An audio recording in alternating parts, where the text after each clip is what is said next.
Bab 1746. Hanya urutan kedua setelah aku mengatasi semua. Pria berbaju biru sedikit terdiam. Wanita bergaun polos melirik budak jelek rupa itu, tapi tidak bicara. Budak jelek rupa itu melirik pria berbaju biru dan berkata, "Kalian berdua maju bersama." Pria berbaju biru tertawa dan berkata, "Apakah anakku melakukan sesuatu lagi?" Budak jelek rupa itu menatap pria berbaju biru dan berkata sambil tersenyum, "Tidakkah kamu tahu?" Pria berbaju biru menggelengkan kepalanya. "Aku benar-benar tidak tahu." Budak jelek rupa itu mencibir, "Kamu kenal klan Ye?" "Klan Ye?" Pria berbaju biru sedikit mengernyit. "Dunia keabadian. Klan Ye itu." Budak jelek rupa itu tercengang, lalu berkata, "Pernahkah kamu mendengarnya?" Pria berbaju biru tersenyum dan berkata, "Aku mendengar sedikit." "Mengapa?" "Berbicara tentang ini." Dia sepertinya memikirkan sesuatu, dan tiba-tiba menyadari, "Oh begitu. Itu sebab akibat Dewa Ye itu. Mengapa dia pergi ke dunia keabadian?" Budak jelek rupa itu tertawa. "Dia telah kembali ke klan Ye." "Klan Ye?" Mendengar hal tersebut, pria berbaju biru mengerutkan kening lagi. Ada apa dengan orang ini? Bukankah lawannya klan dimensi asing? Bagaimana bisa menjadi dunia keabadian klan Ye begitu cepat? Apakah dia gila? Bermain seperti ini. Apa dia tidak memberi waktu diri sendiri untuk berkembang dulu? Yana tiba-tiba berkata, "Mile cilik itu seharusnya tumbuh dengan senonoh. Tidak mengalahkan yang lebih kuat darinya." Pria berbaju biru, budak jelek rupa itu tertawa dan berkata, "Dia tidak mendatangi kami. Kami yang mendatanginya." Pria berbaju biru tercengang, lalu berkata, "Kalian berinisiatif untuk menemukannya." Budak jelek rupa itu melirik pria berbaju biru dan wanita bergaun polos. "Menurut penyelidikan klan Ye, kalian berdua adalah pendukung mereka." Pria berbaju biru hendak berbicara ketika wanita bergaun polos tiba-tiba berkata, "Iya." Budak jelek rupa itu menatap wanita bergaun polos dan berkata sambil tersenyum, "Sikapmu membuatku sangat kesal." Wanita bergaun polos tiba-tiba menoleh ke pria berbaju biru. "Di mana dunia keabadian?" Ekspresi pria berbaju biru membeku. Dia secara alami tahu apa yang ingin dilakukan wanita ini.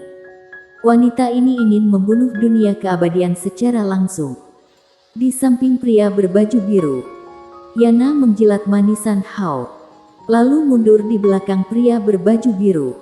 "Sial, wanita ini akan menjadi gila lagi."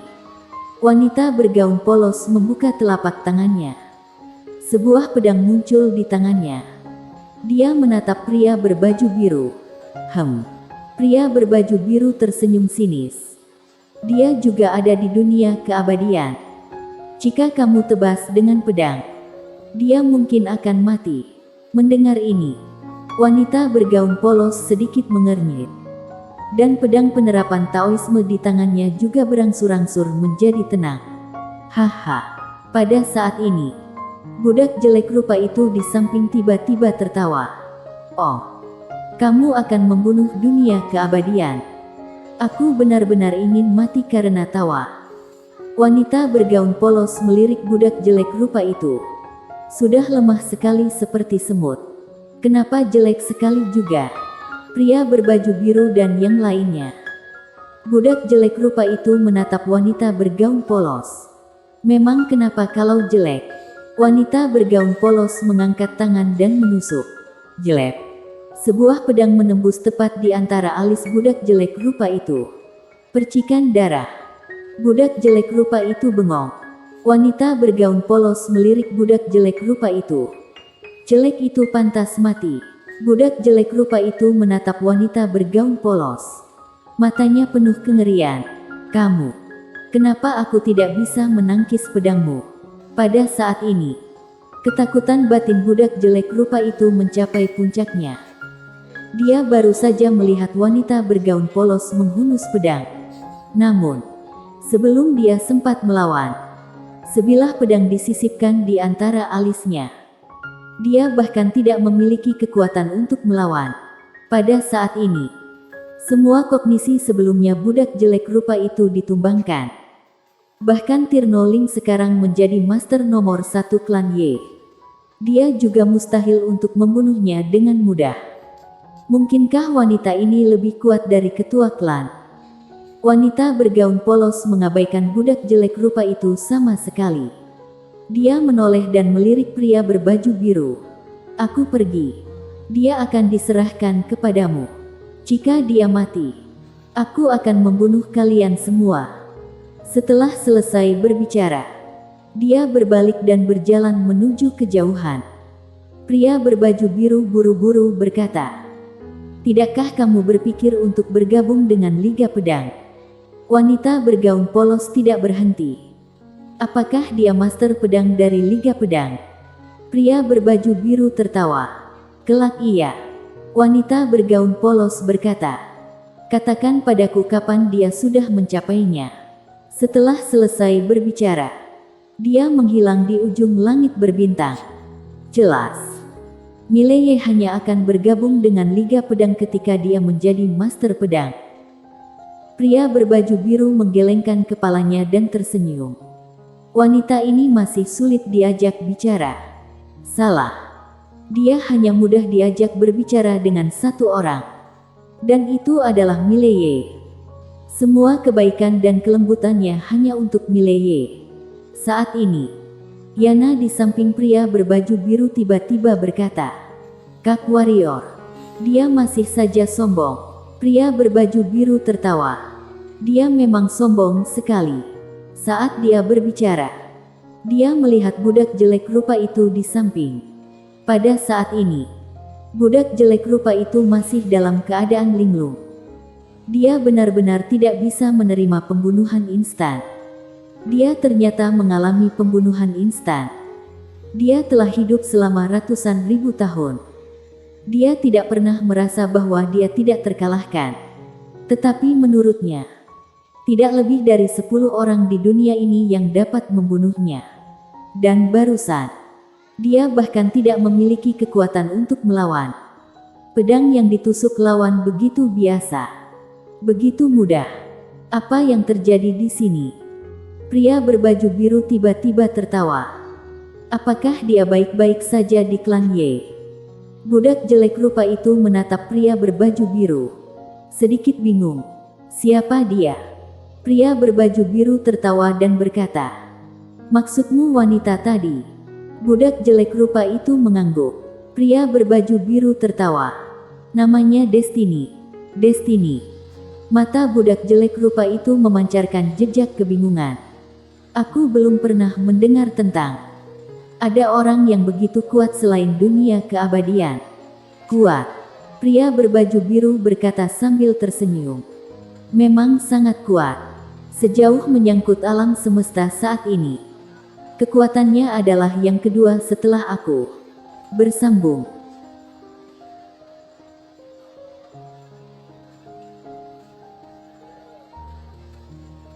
Bab 1747. Rahasiakan untuk sementara waktu. Mendengar hal tersebut, Yana dan si putih di samping mau tak mau melirik pria berbaju biru. Kedua anak kecil itu sedikit terpana. Dan budak jelek rupa itu sedikit gemetar. Dia menatap pria berbaju biru. Dengan gemetar berkata, "Hanya setelah kamu." Pria berbaju biru berkata dengan serius. "Ya." Budak jelek rupa tenggorokannya berguling. "Apakah kamu lebih kuat dari dia?" Pria berbaju biru tertawa dan berkata, "Tentu saja." Yana dan si putih menggelengkan kepala. Ayah dan anak ini adalah orang yang tidak tahu malu. Yang satu lebih tidak tahu malu dari yang lain. Di depan pria berbaju biru, budak jelek rupa itu sedikit curiga. "Apakah kamu benar-benar lebih kuat darinya?" Pria berbaju biru tertawa dan berkata, "Ayo, biarkan aku membuktikannya padamu." Saat dia berbicara, dia menepuk pundak budak jelek rupa itu. Bang! Dalam sekejap, seberkas energi pedang langsung melindungi urat jantung budak jelek rupa itu. Dan jiwanya yang hilang segera kembali normal. Pria berbaju biru berkedip. Aku akan menghunus pedang sekarang. Budak jelek rupa itu berbalik dan kabur.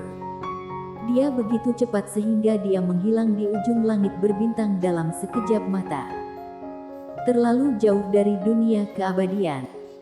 Dia sama sekali tidak bisa menghubungi Tirnoling. Jadi dia harus buru-buru kembali dan memberitahu Tirnoling. Agar Tirnoling bisa memiliki persiapan mental. Wanita bergaun polos itu mengerikan. Saat itu, budak jelek rupa itu tiba-tiba berhenti. Pedang menusuk di antara alisnya entah kapan. Saat ini, pria berbaju biru dan yang lainnya telah muncul di hadapannya. Pria berbaju biru memandangi budak jelek rupa itu dan berkata sambil tersenyum. Bagaimana pendapatmu tentang pedangku? Budak jelek rupa itu. Pria berbaju biru tersenyum. Lalu berkata, ayo pergi. Cari kakak Xiao. Bagaimana Liga Pedang bisa tanpa dia? Haha. Setelah selesai berbicara, sekelompok orang berjalan menuju kedalaman langit berbintang yang jauh. Kali ini, Yana yang berada di samping pria berbaju biru tiba-tiba bertanya. Kak Warrior, bagaimana kalau membunuh klan Ye itu? Di belakangnya, budak jelek rupa itu ekspresinya membeku. Pria berbaju biru menggelengkan kepalanya dan tersenyum. Lupakan. Karena dia tidak menggunakan token master pedang. Itu membuktikan bahwa dia ingin melawan klan Ye sendiri. Biarkan dia bermain. Yana ragu-ragu sejenak, lalu berkata, bukankah kamu mengatakan bahwa klan Ye jauh lebih baik daripada Mile? Pria berbaju biru berpikir sejenak. Dia menoleh dan melirik. Jejak kekhawatiran melintas di kedalaman matanya. Dan setelah beberapa saat, dia menunjuk ke kanan. Dan seberkas cahaya pedang langsung tenggelam ke kedalaman langit berbintang. Pria berbaju biru mengusap kepala kecil Yana dan berkata sambil tersenyum. Sudah diatur. Ayo pergi. Yana mengangguk kecil. Setelah beberapa saat, kelompok itu menghilang ke kejauhan. Dan di belakangnya, tubuh budak jelek rupa itu menjadi semakin ilusi. Klan Ye sudah tamat. Saat dia menghilang sepenuhnya, satu pikiran terakhir terlintas di benaknya. Polos bergaun wanita itu sudah serem sekali. Dan ada pria berbaju biru. Bagaimana klan Ye bermain? Tidak ada lagi kesenangan. Yang terpenting, klan Ye masih belum mengetahui kekuatan sebenarnya dari keduanya. Klan Ye. Mile Ye duduk bersila di aula kecil. Matanya sedikit tertutup, dan tangannya di atas lutut. Menerobos melampaui dewa. Dengan bimbingan Master Top Klan Ye, sangat mudah baginya untuk berlari ke alam dewa. Pada saat ini, suara dewa binatang tiba-tiba terdengar. Anak kecil, aku tidak mengerti rutinitasmu. Apa yang kamu coba lakukan? Mile Ye membuka matanya dan berkata sambil tersenyum. Bermain. Dewa binatang berkata dengan suara yang dalam. Bocah kecil, izinkan aku memberitahu kamu. Wanita ini tidak sederhana. Kamu mungkin tidak dapat bermain dengannya. Apalagi Master Klan Ye sangat banyak.